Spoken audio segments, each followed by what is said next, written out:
Hello friends, সবাই কেমন আছো? আমি ভালোই আছি। আর আমার প্রথম ব্লগ ভিডিও কেমন হয়েছে তোমরা অনেকেই আমাকে জানিয়েছো। তো এটা আমার ইউটিউবের দ্বিতীয় ব্লগ ভিডিও। আজকে ভিডিওটা একটু অন্যরকম হবে।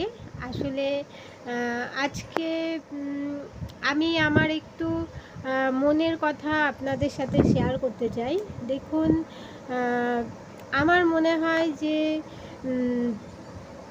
একটা মানুষের প্রকৃত মানুষ হওয়ার পেছনে তার সততা কিন্তু অবশ্যই থাকা প্রয়োজন।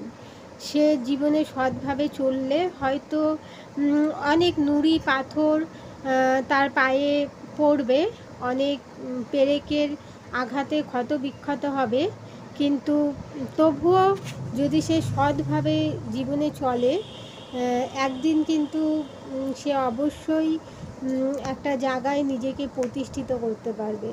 তাই আমার মতে বলে, জীবনে আর যাই করো, অসৎ পথে কখনো পা দেওয়া উচিত নয়। সৎভাবে চলো, জীবন দেখবে সুন্দর হবে।